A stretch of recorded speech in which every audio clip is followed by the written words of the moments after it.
Hi everyone, welcome to the course. Today is day 2 of week 3. So let's have a recap of what all things we learned in the last class. So the first thing which we learned was strings. So anything which is enclosed within a quotation mark is called a string. So variable A is equal to my size school. Now we also learned that the strings can be considered equivalent to an array. It is not equal to array, but can be considered uh, something like an array because of the positional indexing. So I can write variable A is equal to Masai school. So I can write MASAI then space SCHOOL. And then I can access it like an array. The string can be accessed like an array. So 0, 1, 2, 3, 4, 5, and all those corresponding characters will be accessed. We learned about substrings then. So a substring was a continuous series of characters within a string. So for example, when we have variable name is equal to Ankush, so A and K is a substring, NKU is a substring, A, N, K, U, S, H, individual character letters is also a substring, KUSH is a substring, KSH is not a substring because these are not continuous. Similarly, NUSH is not a substring, AK is not a substring. Now we have to note few things that empty string can also be considered as a substring. The total number of non-empty substring is n into n plus 1 by 2, where n is the number of characters in the string. And the total number of substrings, including empty substring, was obviously n into n plus 1 by 2 plus 1 empty substring. Now then we learned about subsequence. So a subsequence is basically a part of the string. The subsequence string need not be of continuous characters, but the order of the characters should remain the same. So again, the same example, variable name is equal to Ankush. So AKH is a subsequence. ANU is a subsequence. KUSH is a subsequence, but KNU is not a subsequence. So empty string is also considered as a subsequence. The total number of non-empty subsequences is 2 to the power n minus 1. Similarly, the total number of subsequence is 2 to the power n because there is one empty subsequence. So basically 2 to the power n minus 1 plus 1. And every substring is a subsequence. Now today we'll learn about functions. So what are functions? So a JavaScript function is a block of code that is designed to perform a particular task. The function is executed whenever we call it or invoke it. Okay, but let's take a real world example. So we have learned in mathematics, like we have seen a function like f of x is equal to x plus 2. So this is called function with a single argument. Like there is only one variable x. Then we have f of x comma y. So there are x plus y minus 1.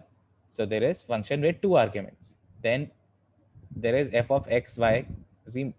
So there are three arguments, x plus y plus z. So there are three arguments in this one. So basically a function is something we give our input and we get our output. So this is what a normal function looks like. So the syntax of a JavaScript function is, so we write the keyword function, then we write the name of the function, and then we write the number of arguments that we need with for that particular function. Okay, it can be 0, it can be any number. And then we need to perform the tasks. We open the curly brackets and we write whatever task we want to perform. And let's suppose if I want to call that particular function, so I write the function name, whatever the name is, and then I write the number of variables. Basically, there are three variables should be present for this function temp. So I write the three variables and I can perform with the help of these three variables, whatever the task I want to perform. So let's suppose if I have a function add a comma b and I'm saying console log a plus b. So basically I can call this function add and I can write 1 comma 2. So basically this particular function when called will output console.log a plus b. So basically it will output 1 plus 2, basically 3. Now return value. So you might want to store the value of the result of a function. So in that particular case, we return the value. We use the return keyword at the end of the function and write whatever we want to return in front of it. So again, the same example function, addition, a comma b. And then we are returning a plus b. So basically we are storing. So whenever we write addition 3 comma 4, we are basically returning 3 plus 4, 7. So basically we are returning 7 and storing it in result. And then we are console logging that particular result. So basically the console log of this particular thing will be 7. So this is how you return a value. You use the keyword return. Now, what is lexical scoping? So lexical scoping is a term which is used synonymously as scoping. So lexical scoping is equivalent to scoping. So lexical scoping basically uses the location where the variable is declared within the source code to determine where that variable is available. So the lexical scoping can be broken down into two parts. So first is global scope and the second one is local scope. So what is a global scope? A global scope means that the variable is available everywhere inside the code. And we'll see an example for this thing. Then there is local scope. So the local scope is further divided into two parts. One is the functional scope and the second one is block scope. So we'll learn about the block scope in the later part of this course, but right now we'll learn about functional scope.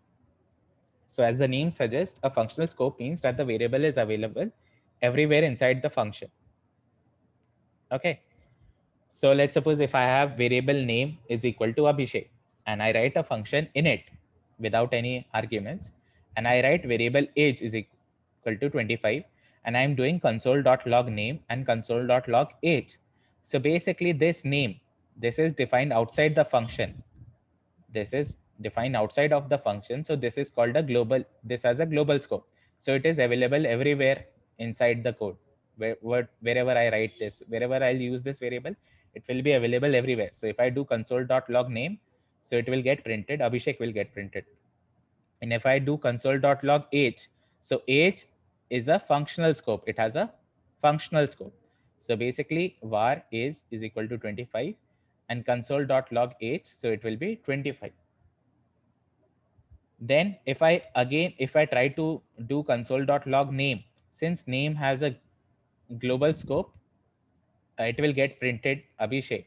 But if I do console.log age, we know that age is defined inside the function and it has functional scope only. So that's why it won't be available outside of this particular function.